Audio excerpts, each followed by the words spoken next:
Hello, everyone, and welcome back to the Watchdogs Bark. My name is Drew. I am your host, and I consider myself a watchdog. This is episode 43. Holy cow, I honestly didn't know if I was going to go this many. Now I'm actually really loving this. This is a lot of fun, and I really appreciate that the listenership is growing every week. I really appreciate that. I have listeners all over the world. Very excited about that, and I've even received some messages from some people that have been listening, so thank you for that. I love the interaction. I'm getting nothing but positive responses, so keep those letters coming. If you don't know where to send those letters, it's drew@thewatchdogsbark.com. All right, in this episode, we are going to talk about how the walls are closing in on Joe Biden. I have here in my hand, that's what Rush Limbaugh used to do. He used to snap the papers to let you know. I have here in my, he used to say, nicotine-stained fingers. I have the unredacted FD 1023 that really basically gives testimony of the CEO of Burisma and how he paid money to Joe and to Hunter for Joe's assistance in getting rid of the prosecutor that was investigating Burisma Holdings. Yes, true. He actually admitted that. Now, of course, this is just a testimony. It's not proof, but I think the proof is starting to mount. And I think these two IRS agents, whistleblowers, I guess we call them, that came before the House Investigative and Judicial Committees and testified, they're pretty dang credible. One of them is Gary Sheffield, who runs one of the most successful departments and has been able to recover over $3.6 billion in lost taxes. The other one is Joseph Ziegler, and Gary Sheffield calls him one of the best investigators in the country. So, of course, Democrats essentially ran into a buzzsaw trying to discredit them in their hearings. I'll let you listen to some of that later on. Also, we're going to talk a little bit about the Jason Aldean song, Try That in a Small Town. I love the new song, by the way, and all of the fervor going on about that. RFK Jr. testifies in a U.S. committee hearing on censorship, and ironically, Democrats try to censor him in a committee hearing meeting on censorship. You can't make this stuff up. All right, and then what is happening to our military? Honestly, what is going on with our military? I'm going to talk about that in more detail, along with a couple of other things like why are Democrats against school choice? Amisha Menard left the Democratic Party and she's being ruthlessly attacked. And then I'll have to end with a funny little thing. Dana Carvey and David Spade have a podcast, and Dana Carvey did a brilliant impersonation of Anthony Fauci that I think you guys will get a kick out of. And then some other things too I might comment on. But stick around because we got a fun show this week. Alrighty then. Before we get to any of the stuff I was going to talk about today, I just want to talk about last podcast. I've gotten a lot of great comments and a lot of people saying they're going to see the movie Sound of Freedom. If you haven't seen it yet, go see it. It just surpassed $100 million domestically, and it only cost like $14.5 million to make. And like I said, the producer and director of this movie tried to shop it to all of the big studios, turned them down. Paramount, Universal, MGM, all the big ones have turned them down. Even Disney turned it down. And I think we know why. I think there's a lot of people in Hollywood that would not want people to know about this happening worldwide. And by this, I mean child sex trafficking. Like I said in my last podcast, it has grown 5,000% in the last 5 years. That is completely unacceptable. So go see Sound of Freedom. Wait till the very end of the credits. Click your phone on the QR code and send some tickets forward. Pay it forward.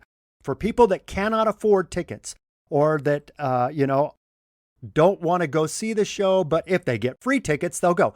Great. Go get free tickets and go see the show. Every single person needs to see this show. It will break your heart. It will make your blood boil. It will upset your stomach, but everyone needs to see it. Everyone needs to know what's going on. Child sex trafficking is a worldwide problem. Over 2 million children are being sex trafficked around the world. And sadly, as I said in my last podcast, it is horrific to think about this, but the number one country that are consumers of child sex traffickers is the United States of America. Unbelievable. All right. Okay, let's get on to the stuff for this week. We've been trying to determine for a very long time what exactly is the Biden family business. And as I said before, it's now the Biden, Biden crime family. That's what I was trying to say. Basically, we could say that the Biden family business is a problem-solving business and giving access to Joe. Now we actually have proof through this unclassified 1023.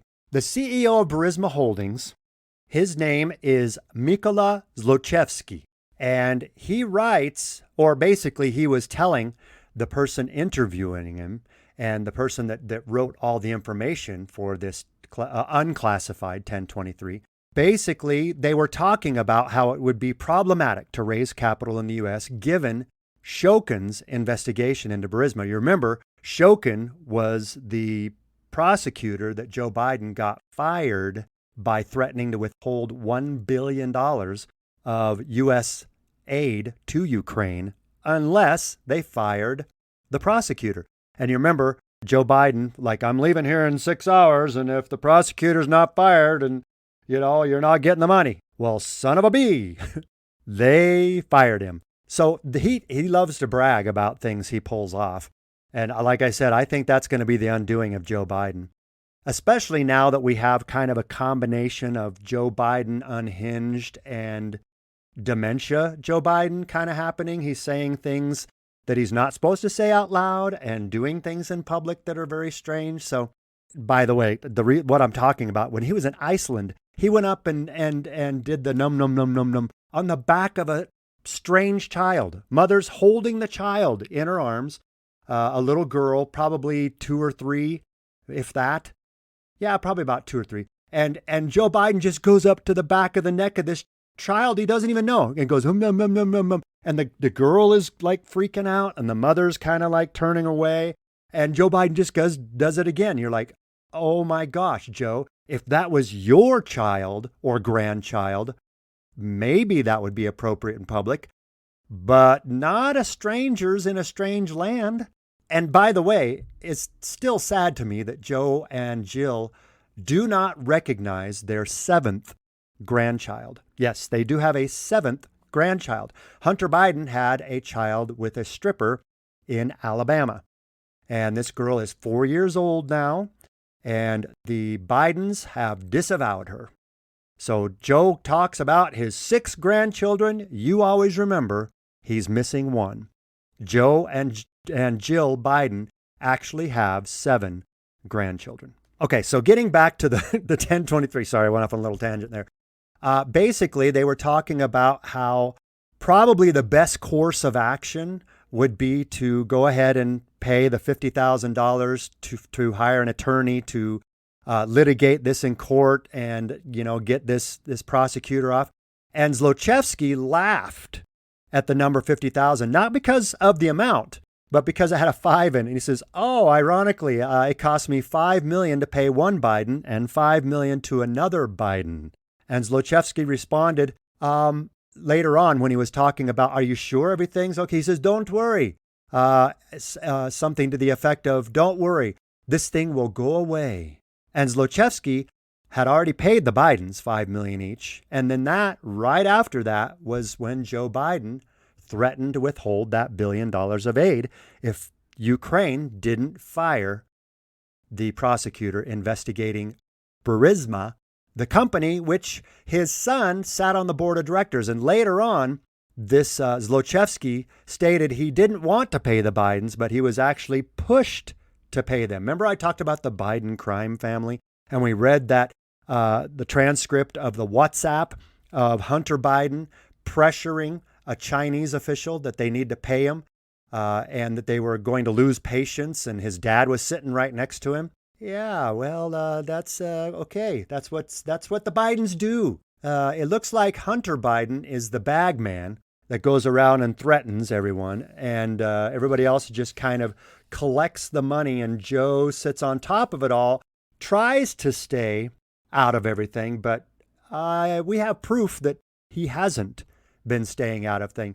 But let me go on and explain that in Russia, the funny thing is that in Ukraine and Russia, they don't think this is a really big thing. It's extremely common for businesses in Russia and Ukraine to make these kind of payments. They're bribe payments. They're called podmazat or podmazat.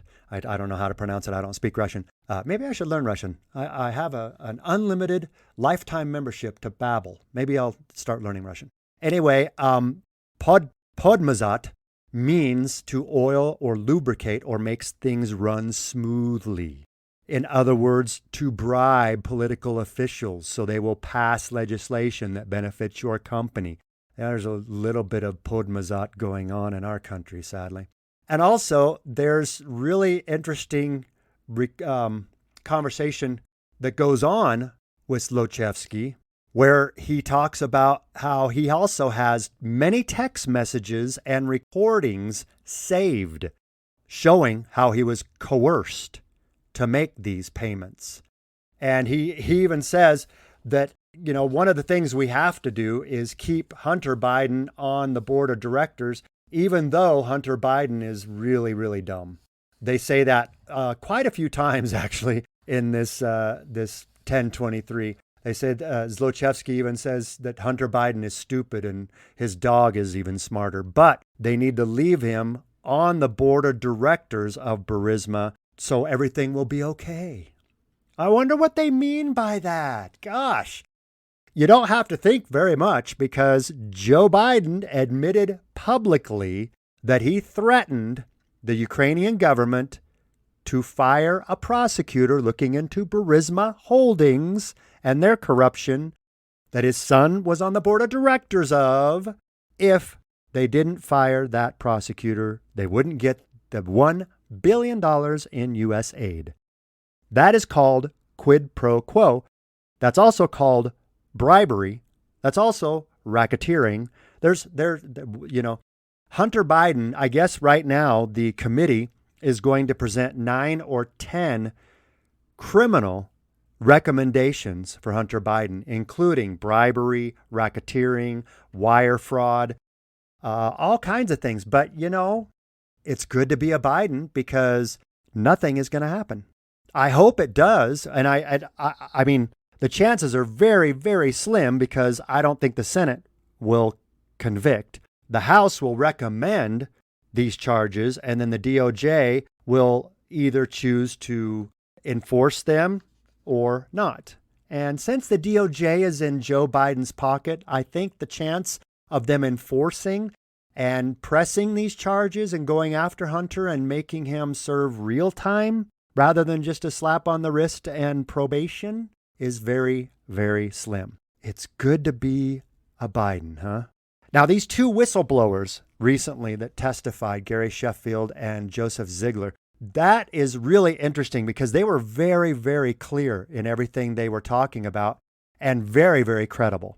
Up until recently, Joseph Ziegler was just witness X because he didn't want to be personally revealed. Well, now he has revealed himself. And guess what? He's a gay Democrat. So what agenda would he have to come forward as a whistleblower against Joe Biden and Hunter Biden, unless it were to reveal the truth and reveal his dissatisfaction with the two systems of justice, the two-tiered system of justice. It's really, really crazy. I watched the entire 6-hour hearing, and like I said, they were both very, very credible. And of course, the media is attacking them and saying that they, have ulterior motives and can't be trusted. But you'll notice that they didn't immediately go to racist or homophobic or xenophobic, because Joseph Ziegler said, I'm a member of the Democratic Party and I am a gay man. I'm married to a man. And, there is no reason for me to come forward. I have no motive for doing this other than to bring the truth forward. So I commend these two whistleblowers. I hope that more come forward. I really do think the walls are closing in on the Bidens. I don't know how long it's going to be. It won't be while Joe's in office, because a president can't be arrested, basically. They can be impeached and then removed from office and then arrested, but there's no way that an impeachment would get through the Senate right now. However, if this investigation goes on and a Republican, or Donald Trump, let's say, wins the election in 2024, and then the Republicans take control of the Senate and a larger control of the House, then I think there's a good chance that the Bidens will be prosecuted. So we'll see what happens. Also, get ready, because it looks like Devon Archer, the business partner of Hunter Biden, is willing to testify in front of Congress, and it could happen as early as next week. He is going to testify that more than 24 times Hunter put his father on a three-way call on speakerphone while he was doing business dealings with Devon Archer, and while they were working with Burisma, and while they were working on their own deals around the world. So you remember Joe Biden saying he's never spoken with his son about his business dealings. In fact, listen for yourself. I have never discussed with my son or my brother or anyone else anything having to do with their businesses, period. Mr. Vice President, how many times have you ever spoken to your son about his overseas business dealings? I've never spoken to my son about his overseas business dealings. Do you stand by your statement that you did not discuss any of your son's overseas business dealings? Yes, I stand by that statement. Well, we know that's not true anymore. And next week, hopefully, when Devon Archer testifies, we'll know absolutely for sure. So he'll give eyewitness testimony. And I believe at one time, I thought I did some research, and at one time they had Devon Archer on the visitor's log at the White House when Joe Biden was vice president. So, yeah, this is all going to start unraveling, we're hoping, and the house of cards will tumble. Alrighty then, the new Jason Aldean song. Now, all the controversy is over where part of the music video was filmed. It was filmed in front of a courthouse in Tennessee that I guess back in 1927, an African-American male was lynched in front of it. But the funny thing is that courthouse has been used in many videos. It's a very popular site for filming. A Christmas movie was there. I think even a Hannah Montana episode was filmed there. So basically, the left is trying to find anything they can to destroy this, because the lyrics are fantastic. It's talking about how life is in a small town and all this violence, Some of the lyrics, let me read some of the lyrics of the song to you. Sucker punch someone on a sidewalk, carjack an old lady at a red light, pull a gun on the owner of a liquor store. Yeah, think it's cool? Well, act like a fool if you like. Cuss out a cop, spit in his face, stomp on the flag and light it up. Yeah, you think you're tough. Well, try that in a small town. See how far you make it down the road. Around here, we take care of our own. You cross that line, it won't take long for you to find out. I recommend you don't. Try that in a small town. It also goes on to talk about got a gun that my granddad gave me. And everybody thinks that because he was talking about this, he was making threats to the people that committed violence. And also his video has live footage. Not live. Well, I mean, the footage that was live at the time during the summer of 2020, the summer of love, and those over 500 riots that happened because of the George Floyd incident, and that burned down cities and many, many businesses, especially minor-owned businesses. They didn't care whose business it was. They just wanted to burn the city. And there are videos of moving vans pulling up and throwing out bricks and throwing out placards and throwing out protest signs. So to keep these riots going, they wanted them to create such an unrest as to make people uncomfortable. And he's talking about this in this song. He says, this stuff doesn't happen in small towns. They all take care of themselves. And so everybody says, well, it's racist and he's threatening to shoot and all that. Well, guess what? If you tell someone, don't dare come into our town because we will defend ourselves by any means necessary, that's not a physical threat. That's not saying we're coming after you and we're going to shoot you. That's saying if you come into my house and try to break into my house or try to come into our town, we will defend it, as we have every right to. And the Second Amendment gives everyone the right to bear arms. And later on in the song, it says, got a gun that my granddad gave me. They say one day they're going to round up.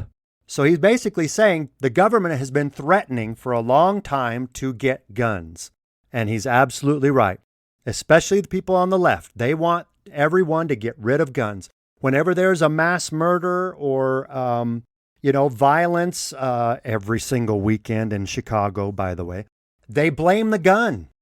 They blame the inanimate object, not the people pulling the trigger.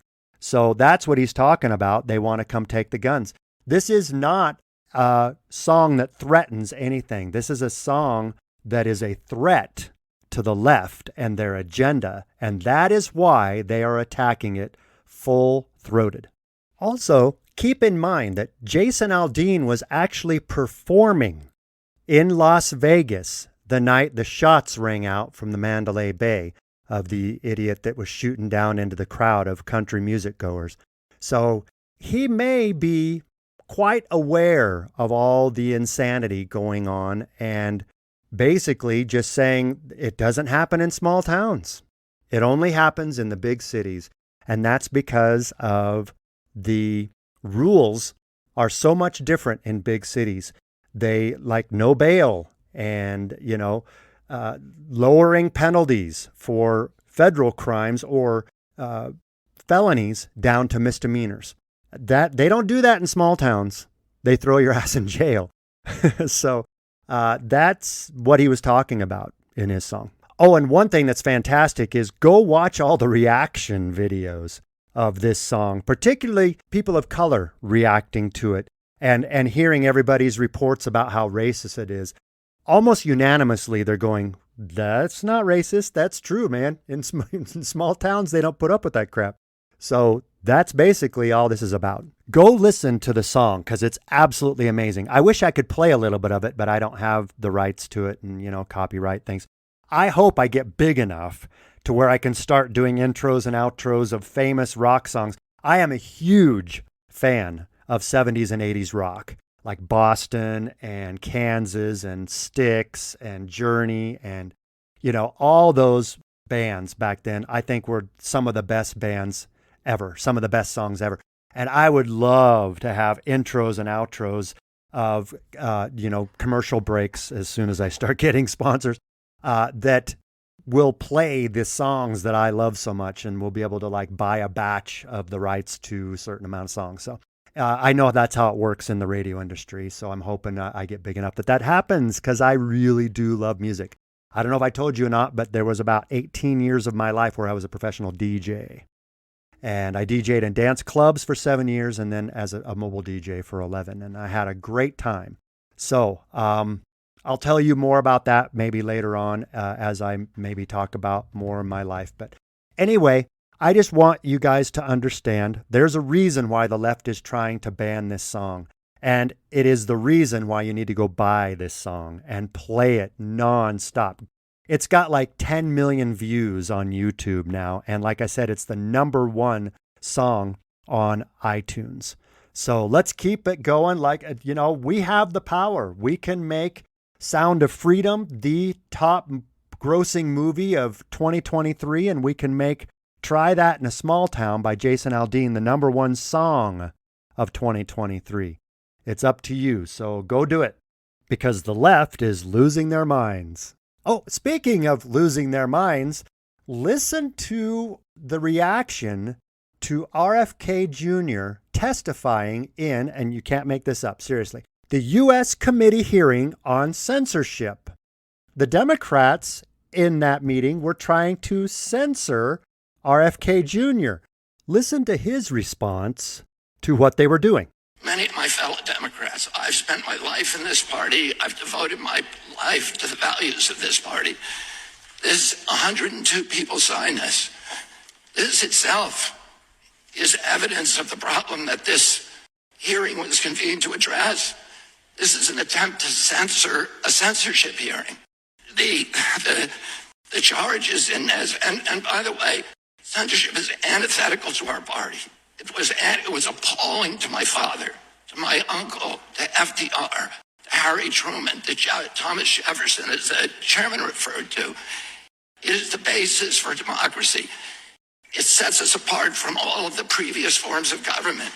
We need to be able to talk, and the First Amendment was not written for easy speech.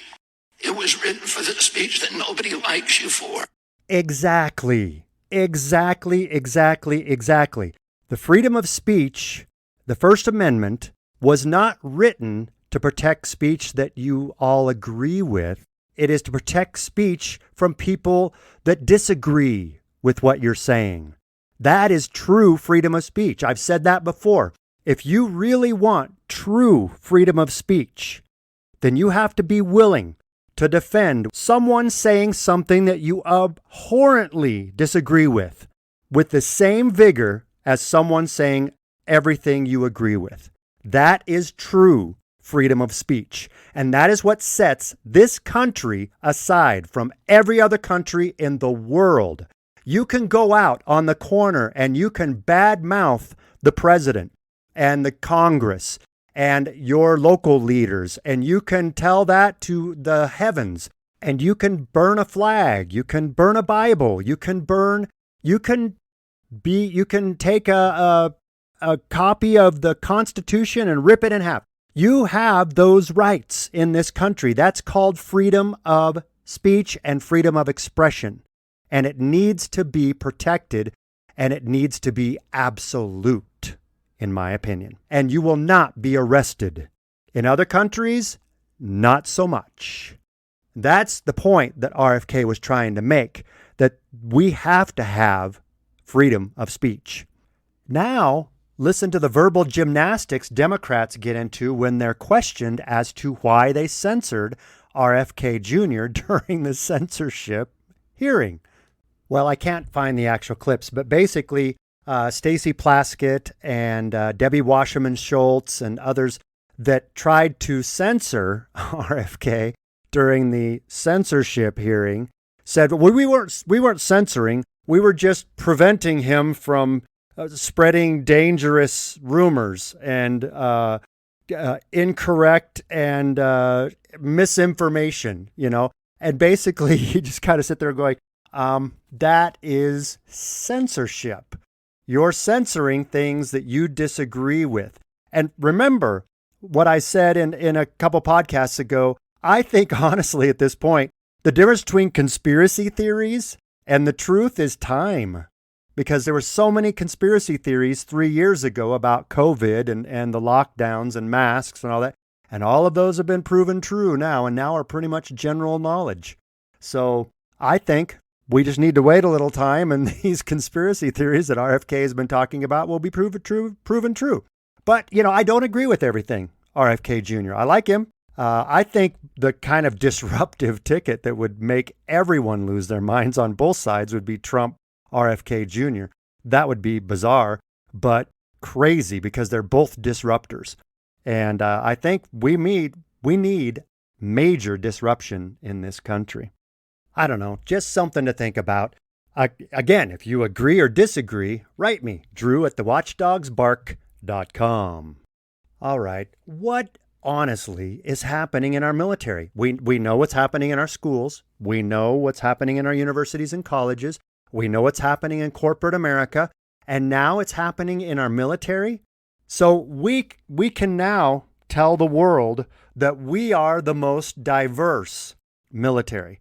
We're not going to actually say we're the deadliest, but we're the most diverse. You know, do you know any of the Chinese army or the Russian army that have transsexuals and gays and lesbians? It doesn't matter. It does not matter. Now, our military is introducing a new bill to pay for abortions, including travel and food for female soldiers that get pregnant. And Lloyd Austin says it's all about readiness. I might be able to see that point. But then John Kirby said it's all about sacred privilege of reproductive care. Well, I have news for you guys. It's not reproductive care if there's no reproduction. You're trying to end reproduction. You're ending the life of a baby, and you're making it easier for people to make that decision. You're making it easier for people to choose to end a life. And that is wrong. But it's okay. You know, guys can, if they want, or women can join the military. And then if they want to transition to another sex, we, the taxpayers, will pay for their surgeries and the recovery time and all that. But remember, Lloyd Austin says it's all about readiness. I will say this another time. I think I've mentioned it before, but the only thing our military should be focusing on is creating the deadliest force in the world. Period. It's all about unit cohesion. It's all about training as a group. If they are trained well enough, and I've heard this from people of color and white people, that if you are trained strong enough, it will not matter if you are in a foxhole with a racist if you're an African American, because brotherhood over racial differences. The real training that goes on in military is that cohesion, that unit cohesion, and that strong brotherhood that is so strong it even supersedes family. Once you are trained so strongly, you will do anything to defend your brothers and sisters in your unit. And it doesn't matter what their skin color or what their sexuality or what their religion or anything like that. The only thing the military should ever be focusing on is making the military more deadly. Period. Defending our country against tyranny and our enemies. That is the only thing our military should be focusing on. Georgia State Representative Mesha Mainor, sorry, I called her Menard. Mainor is one of the newest members of the GOP. She was a Democrat, and she switched to be a GOP because she no longer agrees with what the Democrat Party stands for. And since she has switched, she says in the last 10 days, since she abandoned her party affiliation, her blood pressure has dropped to levels not seen since her college days at Howard University in the 90s. And she's taken to social media to talk about, how she's been attacked. And many of the attacks and threatening messages call her the N-word, and they're not from Republicans. Most of the attacks are coming from people that are Democrats. Think about that. Democrats and people of color that are Democrats are attacking another person of color, calling them the N-word because they left the Democratic Party, because they no longer aligned with the Democratic Party's beliefs and platforms. That, to me, sounds like someone who thinks for themselves. And the Democratic Party does not like independent thought at all. Like I said, they're all about diversity, equity, and inclusion, unless it's diversity of thought, equity that doesn't give one race an advantage over the other, or inclusion, which will not include conservatives or Republicans. Yeah, but they're all about diversity, equity, inclusion. So my hat's off to Mesha Mainor. Welcome to the party. And we expect big things, because I think she's like the first African American female in the Georgia State GOP, correct?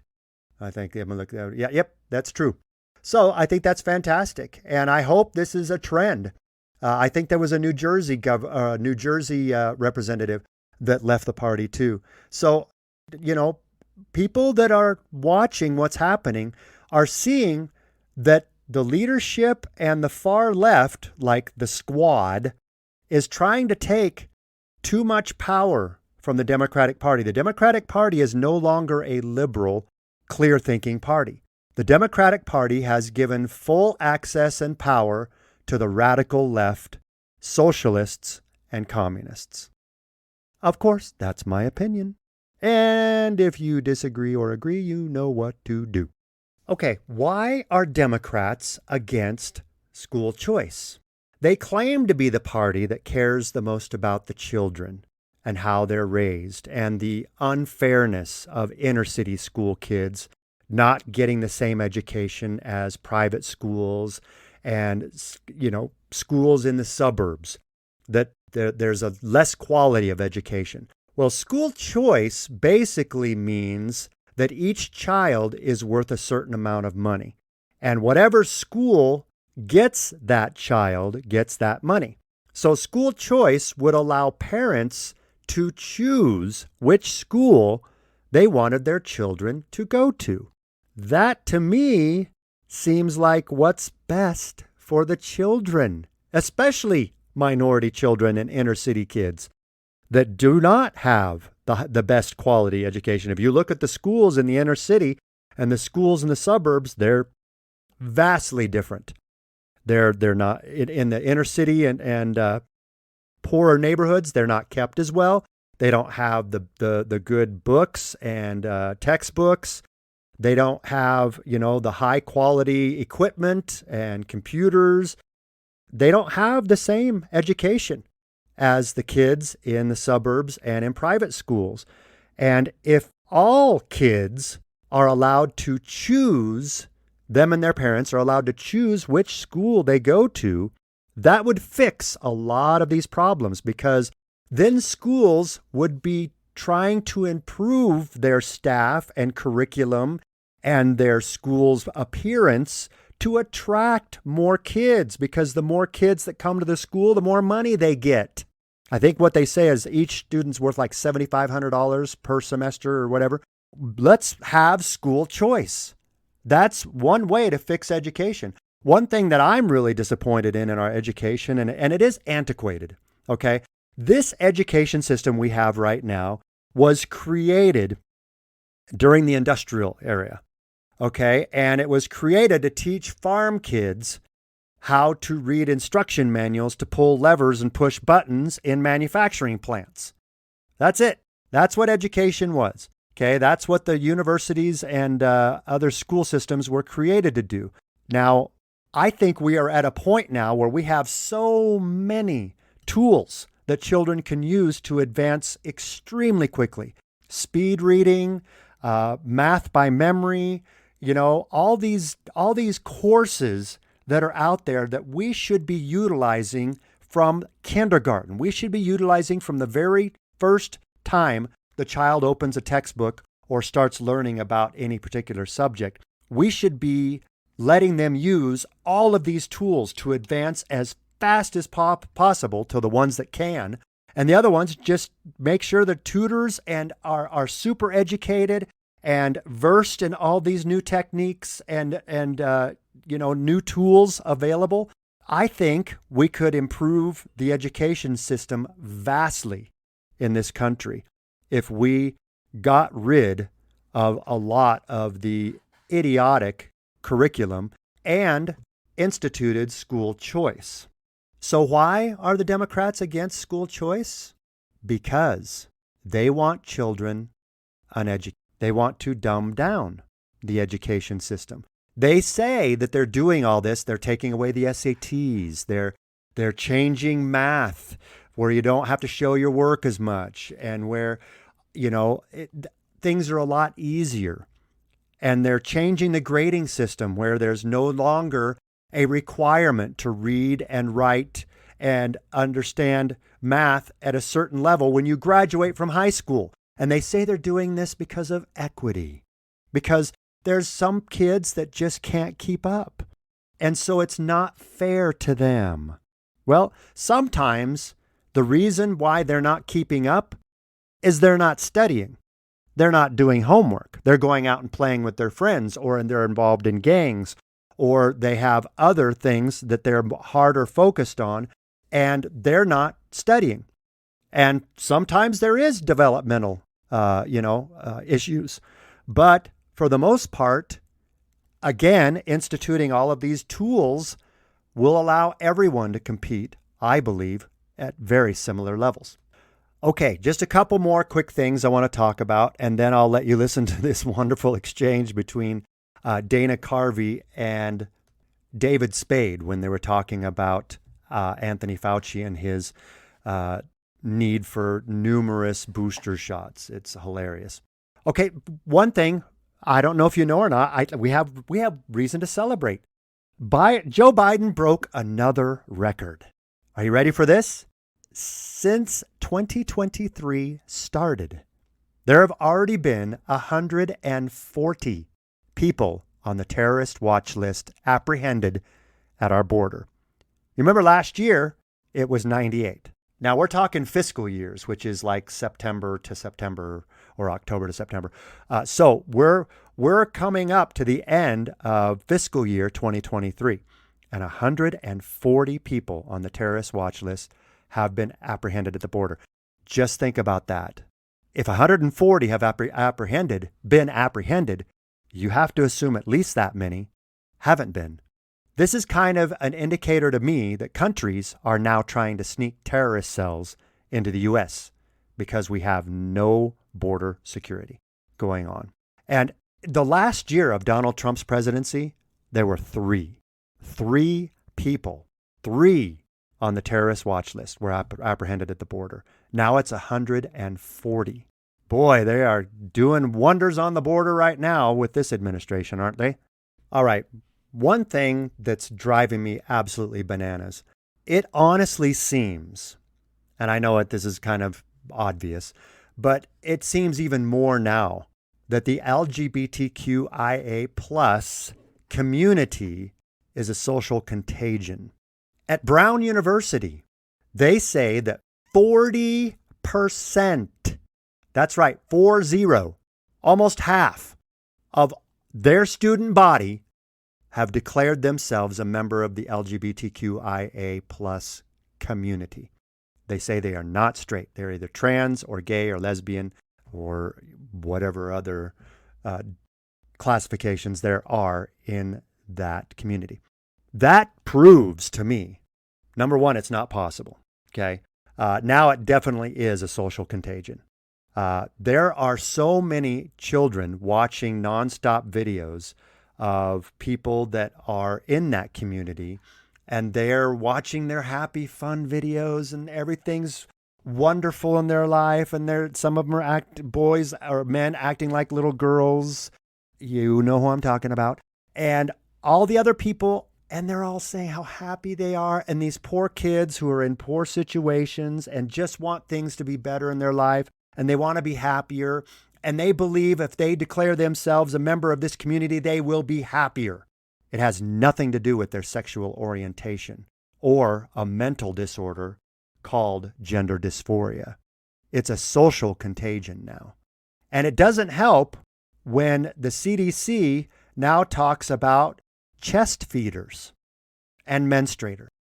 That's how they refer to people that breastfeed and have uteruses. Now, because they're assigning them to different things. Men can have uteruses and women can have penises and back and forth. Do they understand that they're actually endangering the lives of children by doing this? There are studies, and I've read really weird studies, sometimes I do that, about how men can take certain estrogen and trigger something to where they can produce some breast milk or chest milk, if you want to say it that way. And they can chest feed babies. But they want you to believe that the women who are declaring themselves men are just chest feeders. Those aren't breasts. Those are their chest. And they are chest feeders. And the menstruators, they are, they're women that can declare themselves men. And yes, they still menstruate, but that doesn't mean they're a woman. No. Are we at Sodom and Gomorrah yet? I think we're really close, aren't we? Honestly, this is getting absolutely insane.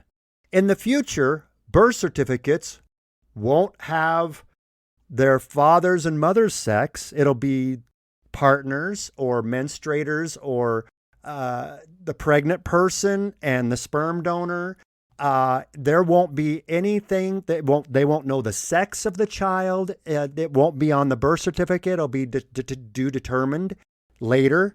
TBA, to be determined, or TBL, to be determined later. Yeah.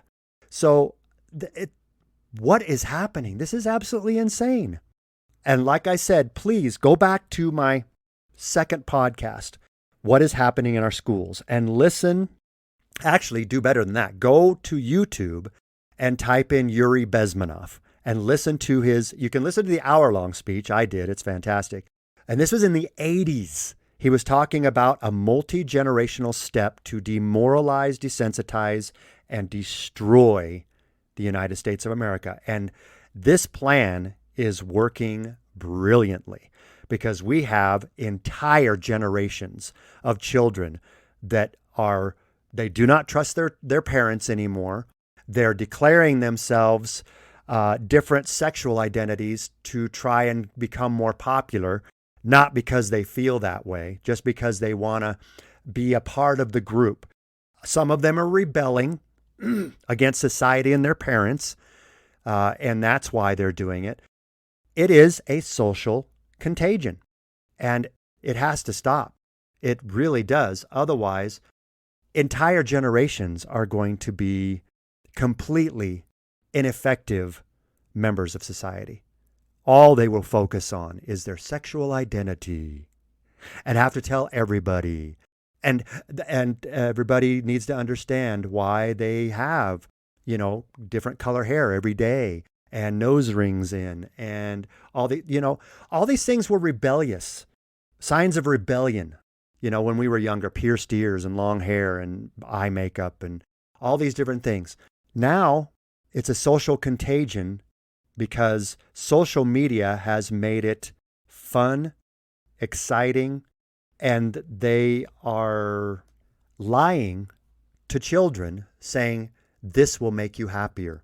Oh, and don't tell your parents because they won't understand. Your parents are bigots. Your parents are homophobic. Your parents are racist. You can't trust your parents. You can only trust us, the school administrators and your teachers who care more about you than your parents who birthed you and raised you and changed your diapers and went through colds with you and repaired your knee when you skinned it falling off your bike. They don't care about you. The ones that fed you 3 meals a day, every day, and helped you with your homework every day and sat with you when your pet died and cried with you when you buried that pet. No, those people don't care about you. Only we care about you.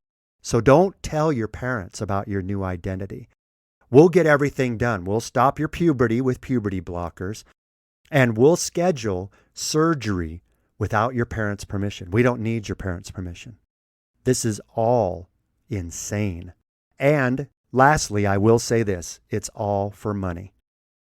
The gender dysphoria and gender transformation industry is $1 billion industry. And I can give you countless stories of children that transitioned at the suggestion of their teachers and medical professionals without telling their parents. And then their parents found out and they couldn't do anything because they were already changed. But later on, 10, 15 years, they regret what they did. And then when they want to transition back to their original sex, those same caring, understanding institutions, education and medical, ignore them and do not care about transitioning back. They have no interest in that. They don't care if children regret it. They don't care how many children commit suicide. It's all about money and power, period. When our children tell us who they are, it is our job as grown-ups to listen and to believe them. Now, I'm afraid it don't work that way. You can't let a young'un decide for himself. He'll grab at the first flashy thing with shiny ribbons on it. Then when he finds out there's a hook in it, it's too late. Wrong ideas come packaged with so much glitter, it's hard to convince them that other things might be better in the long run. And all a parent can do is say, wait, trust me, and try to keep temptation away. Amen, Sheriff. Amen. All right. Real quick, before I give you the 3 last points or last things to do, to give up, to be happy, I want to let you listen to this exchange between Dana Carvey and David Spade. It's hilarious. And Dana Carvey's impersonation of a certain individual that talked about vaccinations is brilliant. Listen. I miss COVID. I know. Dude, you know when I knew there was trouble? When anyone that came to our country didn't have to get a vaccine. And I go, if you're telling me I can't go to work, but everyone coming in doesn't have to get one, I go, well, once we found out when Fauci said, okay, I'm sorry, if you've had 2 boosters and 2 vaccines, you can get and give COVID to another guy who's had 5 vaccines and 4 boosters. Mm-hmm. What's the difference between a vaccine and a booster? I don't know. It's just more vaccine, but booster sounds better. Anyway, a guy with 25 vaccines would get and give COVID to another guy with 25 vaccines. That's why I'm introducing the daily COVID shot. Every day you get a shot. By the time you get to your car, you got no immunity. But it's a beautiful 39 seconds. So brilliant and so true. Like, can we joke about this now? Is it finally time that we can talk about how insane everything was during the pandemic? The plexiglass, the 6 feet, the masks, the many boosters. It was all non-effective, completely non-effective. And when you do Anthony Fauci, you know, you have to do a little bit gravel and you have to do the New Jersey accent a little bit. I really like Dana Carvey on that one. That was perfect. So I hope you guys enjoyed that. And as I always like to do, let me end on a positive note. Okay, in last episode, we talked about how the last 3 things: give up labels, give up on your fears, and give up your excuses. In this one, I want to talk about the last 3 of the 15. Number 1 is give up the past. Oh, I know. It's hard. I know, it really is. I even have a hard time with it, especially when the past looks so much better than the present, especially where we're at right now. But give up on the past. First of all, you are not your past. Your mistakes are over. But also, think about this. The past you are now longing for, the past you are dreaming about, was ignored by you when it was the present. Stop deluding yourself. Be present in everything you do and enjoy life today. After all, life is a journey, not a destination. Have a clear vision for the future. Prepare yourself. Always be present in the now and stop dwelling in the past. That's one thing you need to give up. The other thing to give up, the number 2 for today, is give up attachment. Now, I know this is kind of harder to grasp, but go with me on this. Okay? You need to detach yourself from all things. That doesn't mean give up your love for them. Love and attachment are 2 very different things. Okay? They have nothing to do with each other. Love, real love, is pure, kind, and selfless. But attachment comes from a place of fear. Okay? There can't exist love and fear in the same place. So because of that attachment, love can never really be there present. When you are unattached to things that you love, but You still love them, but you don't desperately need them. You'll get to a place so peaceful, so tolerant, so kind and serene. You'll be able to understand a lot of things without even trying. Almost a state beyond words. So I know it's a harder thing to grasp, but if you think about it, separate love and attachment and give up your attachment to things that you can't let go. Things that you have to have in your life. Don't think that way, because have to is desperation out of fear. Okay, the same thing as jealousy. When someone is jealous, they are showing their own insecurity. So when people ask me, "Oh, you're jealous," I said, "No, I'm not insecure and I'm not afraid." So that people use these words and they don't really understand what it means. So give up the attachment to things to where you cling to them. You have to have them in your life. Let go of it all. And I promise it's going to be a lot more peaceful. And then the last one, and I think this is probably the one most important. Give up living your life to other people's expectations. Way too many people are living a life that's not theirs. How many people do you know are lawyers because their parents told them to be lawyers? How many people are doctors because their parents were doctors and it's the family business? How many people are running the family business that are miserable, but it's the family business? They were expected to take over the family business. Now, some people are lawyers because their parents were lawyers because they want to be lawyers. Same thing with doctors, same thing with a family business. But it's a different thing when you're living for someone else's expectation. They live their lives according to what others think is best for them. They live their lives according to what their parents think is best to them, like I said, to what their friends or enemies or teachers or government or media thinks is best for them. Remember, the media loves to tell you what's best for you. And our politicians love to tell you what's best for you. And the people that live for other people's expectations ignore their inner voice, that inner calling. They're so busy trying to please everybody and living up to other people's expectations that they lose control of their own lives. They forget what makes them happy, what they want, what they need, and eventually they forget about themselves. You have one life to live, this one right now, and you must live it to the fullest extent. I love the expression where someone says, I don't want to go peacefully into the other world. I want to slide on the ground, bruised and broken, and slide into my grave, screaming and yelling, "Woo! What a ride!" Because we only have one life to live, and I have news for you. Nobody gets out of this life alive. So live your life to the fullest.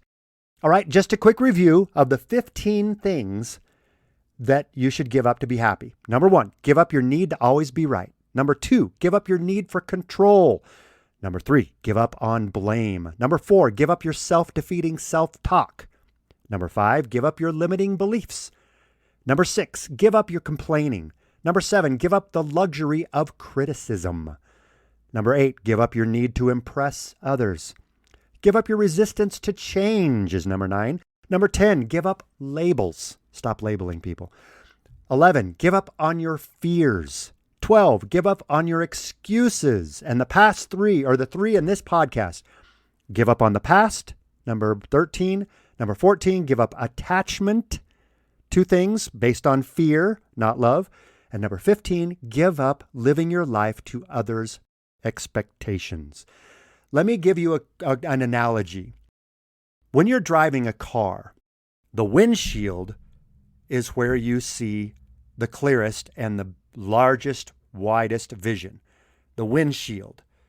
How do you look at what's behind you? A small little rear view mirror or side view mirrors. They're very small rear view and side view mirrors. That's the way you should live your life. Always focus on what's ahead. Occasionally check the rear view and side view mirrors for possible distractions or dangers, but do not focus on them. Otherwise, you'll crash the car. Stay focused. Only look through the windshield. And I promise you, your life will be much more fulfilling. And on that, that's the end of another podcast. Thank you again for tuning in. And until next time, create an amazing day and please relay the ball.